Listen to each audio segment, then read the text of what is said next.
세번역 사도신경으로 신앙 고백하겠습니다. 저는 전능하신 아버지 하나님 천지의 창조주를 믿습니다. 저는 그분의 유일하신 아들 우리 주 예수 그리스도를 믿습니다. 그분은 성령으로 잉태되어 동정녀 마리아에게서 나시고 본디오 빌라도에게 고난을 받아 십자가에 못 박혀 죽으시고 장사된 지 사흘 만에 죽은 자 가운데서 다시 살아나셨으며 하늘에 오르시어 전능하신 아버지 하나님 우편에 앉아 계시다가 거기로부터 살아있는 자와 죽은 자를 심판하러 오십니다. 저는 성령을 믿으며 거룩한 공교회와 성도의 교제와 죄를 용서받는 것과 몸의 부활과 영생을 믿습니다. 아멘. 거룩하신 하나님 아버지 감사합니다. 간밤에도 편히 쉬게 해주시고 새벽에 기도하는 자리에 불러주시니 감사합니다. 이 시간 저희들이 마음 중심으로 주님을 경외하게 하여 주시옵소서. 예수님 이름으로 기도드리옵나이다. 아멘. 찬송가 214장입니다. 찬송가 214장입니다.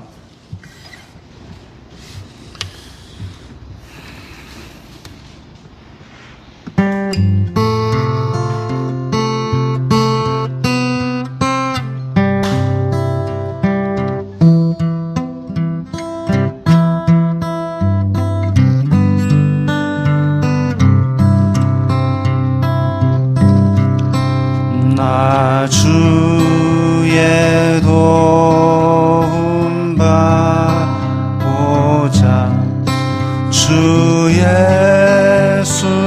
예수님께 빕니다. 그 구원 허락하시사 날 받아주소서. 내 모습 이대로 주 받아주소서. 날 위해 돌아가신 주 날 받아주소서.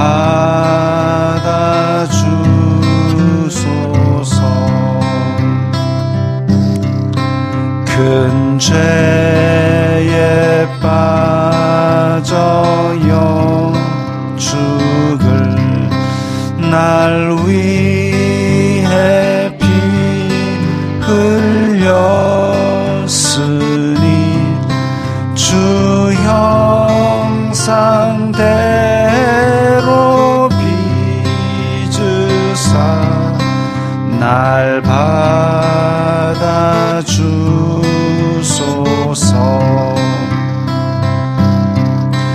내 모습 이대로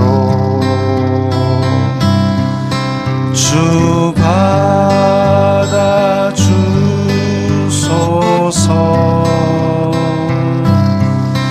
날 위해 돌아가신 주 날 받아주소서.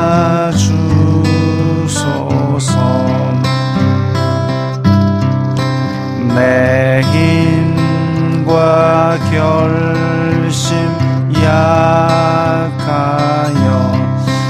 늘 깨어지기 쉬우니 주 이름으로 구원해 날 받아주소서.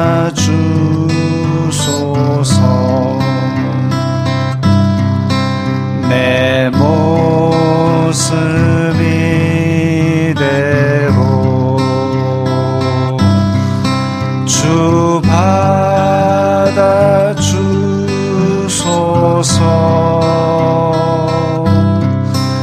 날 위해 돌아가신 주 날 받아주소서.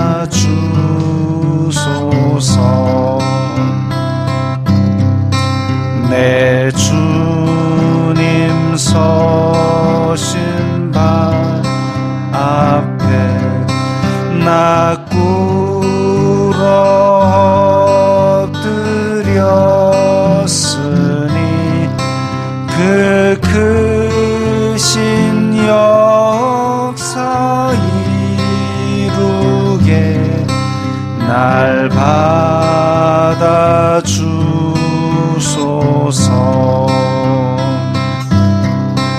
내 모습 이대로 주 받아주소서.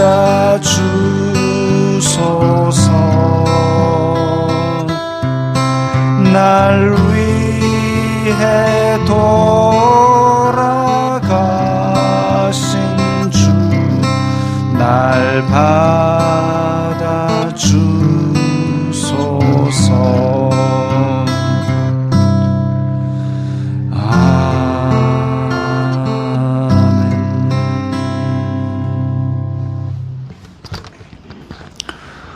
오늘 말씀은 사무엘하 6장 17절부터 23절까지의 말씀입니다.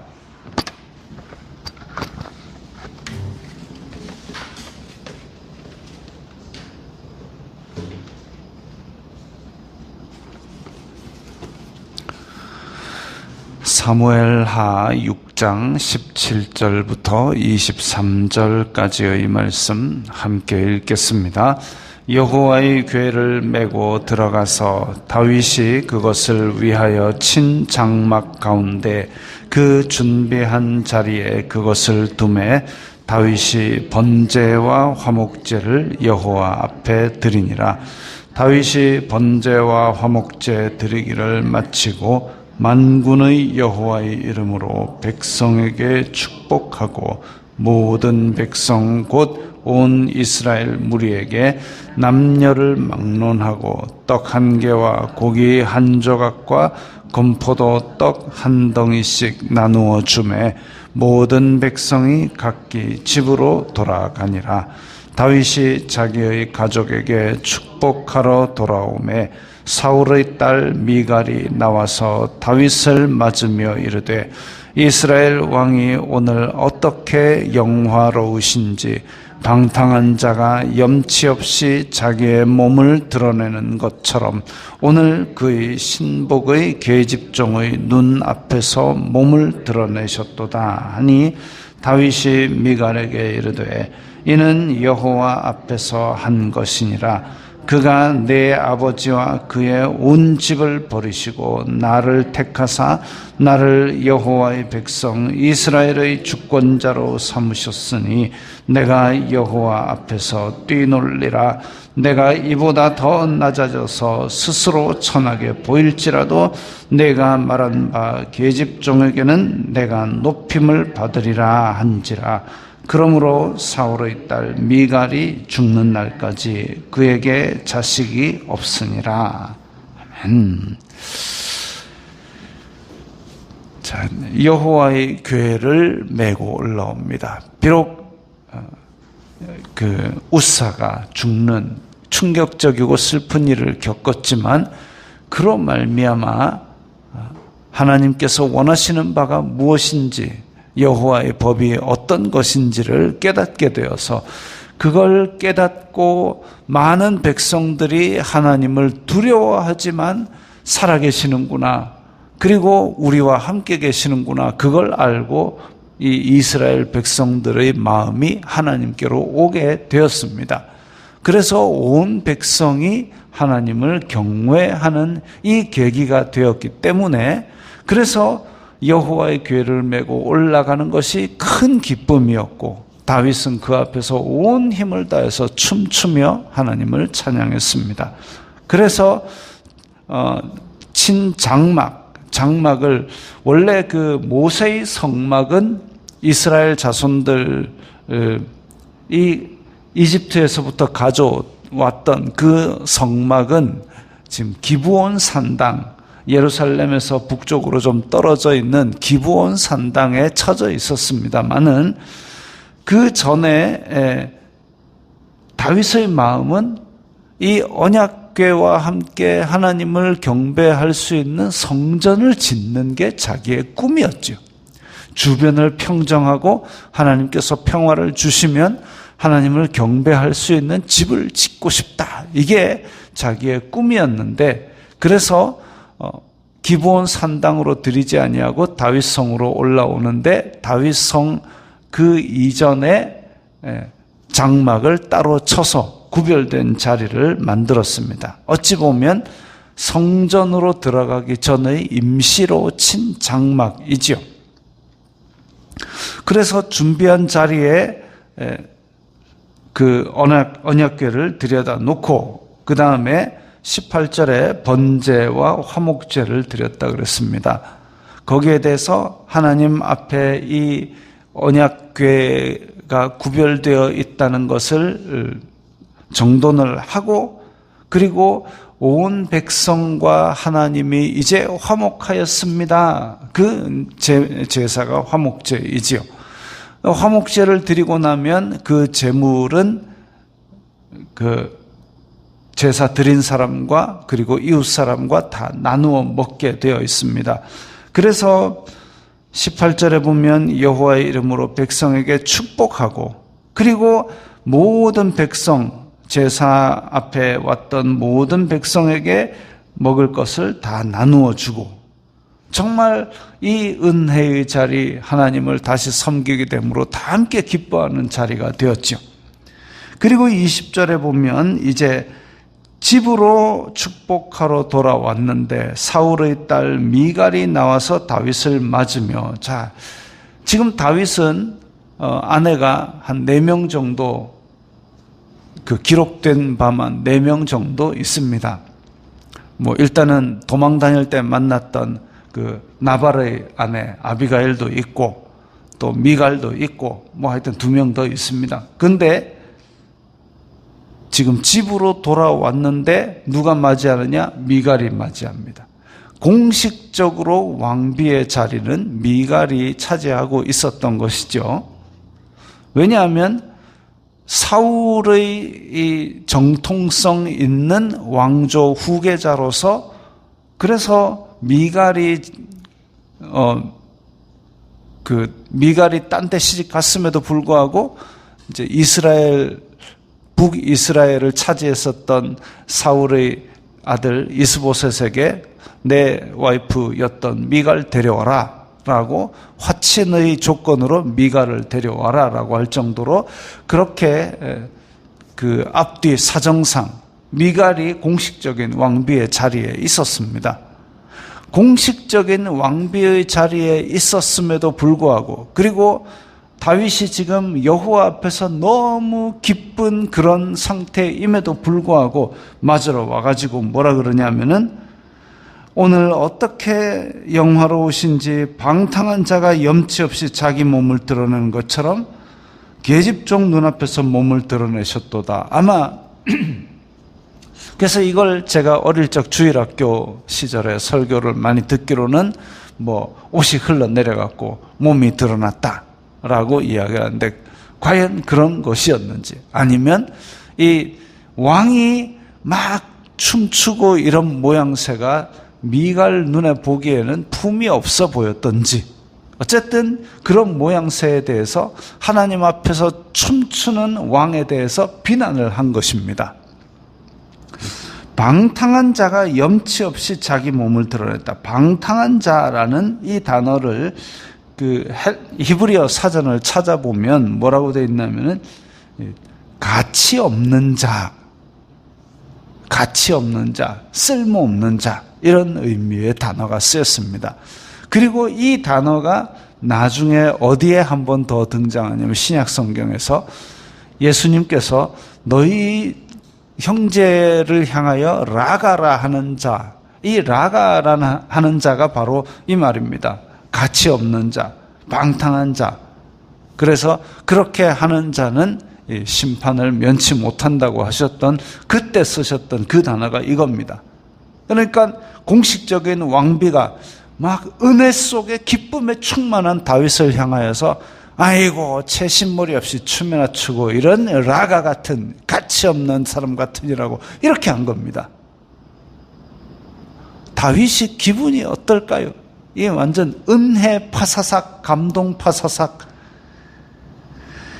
그러나 거기에 대해서 21절에 다윗은 침착하게 이야기합니다. 이는 여호와 앞에서 한 것이에요. 이거는 예배의 자리에 예배의 형식으로서 한 거야. 그러면서 아주 서슬퍼런 말을 합니다. 내 아버지와 그의 온 집을 버리고 나를 택하신 그 하나님이 나를 왕으로 삼으셨고 이제 이스라엘 가운데 임하시기 때문에 그 기쁨으로 춤을 추었고, 그래서 설령 내가 더 천박하게 보일지라도 그게 예배라면 나는 더 뛰놀 거야 라고 이야기를 합니다. 그러면서 22절 끝에 네가 계집종 앞에서 몸을 드러내서 내가 천박하다 그랬니? 그 계집종 앞에서는 내가 높임을 받게 될 거야. 다시 말하면 미갈 너는 그 계집종보다 더 낮아지게 될 거다. 하나님께서 너의 집을 버리고 우리 집을 택한 이유가 바로 이거야 라고 그렇게 선포를 합니다. 미갈이 제정신이었다면 이 말을 듣는 순간 소름이 쫙 끼쳤겠죠. 22절을 자세히 보면 내가 이보다 더 낮아져서 스스로 천하게 보일지라도 나는 높임을 받으리라 라는 말이 어떤 의미냐면, 설령 내가 이 왕의 자리에서 더 낮아질지라도, 더 천박하게 보일지라도, 이게 다니엘서에 나오는 그리 아니하실지라도와 닮아 있습니다.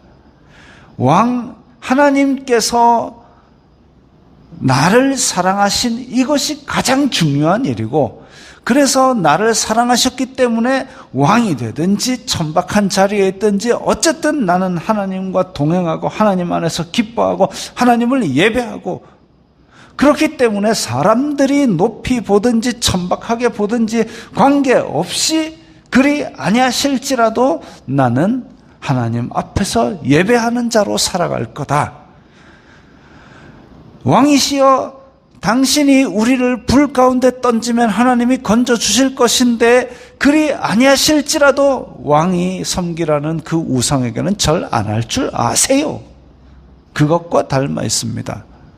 세상은 우리를 보고 야 주일날 가가지고 놀지도 못하고 그 예배 시간에 1시간 동안 앉아있고 아이고 그 뭔 재미로 하노. 하나님이 함께 하시기 때문에, 그래서 그 가운데 은혜를 받고 기쁨을 가지고 설령 그리 아니하실지라도 하나님이 살아계시기 때문에 나는 하나님을 예배한다.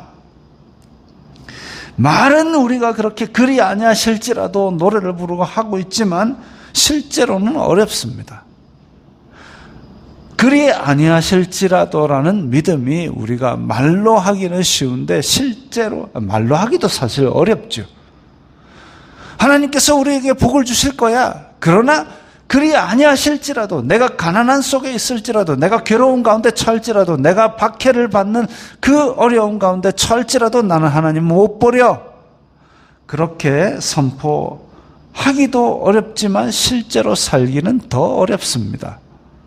그럼에도 불구하고 하나님께서 살아계시고 또한 하나님께서 자기를 찾는 자들에게 상 주시는 이심을 믿는다면 그 믿음이 하나님을 기쁘시게 할 것입니다. 귀한 백성이 성전 짓고 성벽, 이스라엘 자손들이 바벨론으로 포로로 잡혀갔다가 다시 돌아왔지 않습니까? 귀환한 백성이 예루살렘에서 성전을 지었습니다. 그런데 솔로몬 성전을 지을 때 나타났던 그 영광 쉐키나가 나타나지 않았다는 거죠. 야, 하나님이 우리를 완전히 버렸나? 그래가지고 느헤미야와 같이 예루살렘 성벽도 으쌰으쌰 힘을 모아서 어려움을 다해서 짓습니다. 그랬는데도 불구하고 하나님의 눈에 보이는 어떤 기적이라든지 이런 것이 나타나지 않아요.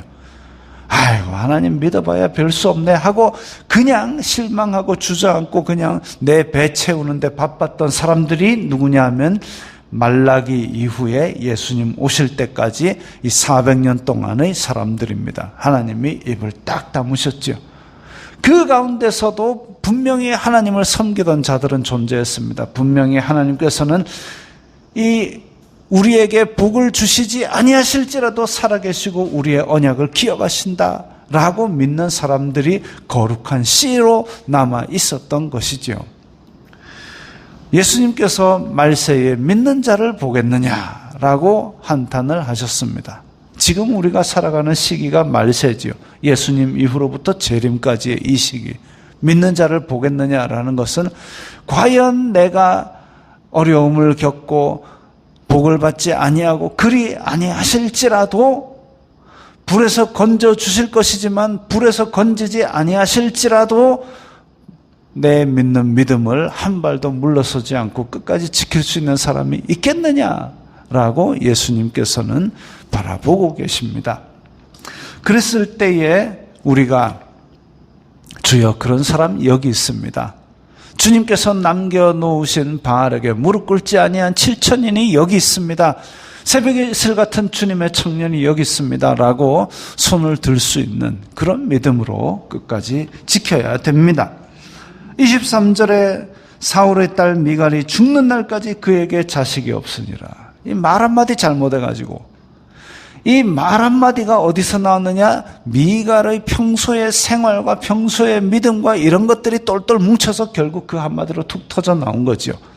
만약에 미갈이 지금 공식적인 왕비의 자리에서 다윗의 아들을 낳았다 그러면 유다 왕조의 이 메시아의 조상으로서 그렇게 이름을 남겼겠지만 그게 아닌 거죠. 지금 이 자리에서 나는 믿음이 없어요 라고 공개적으로 선포를 하는 바람에 결국은 바로 앞에 나왔던 오벳 에돔, 8아들의 복을 받았던 그 오벳 에돔의 집안과 대조되는 이제 사울의 집안은 끝장나게 되는 겁니다. 그런 대조를 보여주고 있습니다. 22절 내가 이보다 더 낮아져서 스스로 천하게 보일지라도 라는 그 다윗의 믿음 가운데 하나님께서 그 언약을 기억하시고 물론 다윗이 다 잘하는 거 아니죠. 다윗이 왕의 생활에 정말 탄탄대로가 펼쳐진 것은 아닙니다. 오죽하면 아들이 반란을 일으키는 일도 있었고 왕궁을 버리고 도망간 일도 있었고 골치 아픈 여러 가지 일들이 있었지만 그럼에도 불구하고 하나님께서는 다윗을 끝까지 사랑하셨고 그가 내 마음에 합한 왕이었다라고 하는 것을 나중에 메시아의 조상으로 삼으신 것까지 보여주셨습니다. 우리가 이 세상을 살아갈 때에 하루하루를 보면 하나님이 안 계신 것 같아요. 마치 포로에서 귀환한 백성들처럼 황무지에 성전만 합판대기로 덜렁 세워놓은 것 같은 그런 모양새가 있을지라도 내가 이보다 더 낮아져서 스스로 천하게 보일지라도 나는 하나님 안에서 기쁘고 하나님을 경배하는 자로 살아갈 거야. 이 믿음으로 오늘 하루도 승리하시기 바랍니다. 기도하겠습니다. 거룩하신 아버지 하나님 감사합니다. 저희들에게 믿음을 주시고 또한 말씀을 주시니 감사합니다. 저희들도 다윗처럼 주님의 마음에 합한 자가 되게 하시고 설령 그리 아니하실지라도 나는 주님 앞에서 뛰놀리라 하는 그 믿음으로 주님의 마음에 합한 자들이 다 되게 하여 주시옵소서. 예수님 이름으로 기도드리옵나이다. 아멘.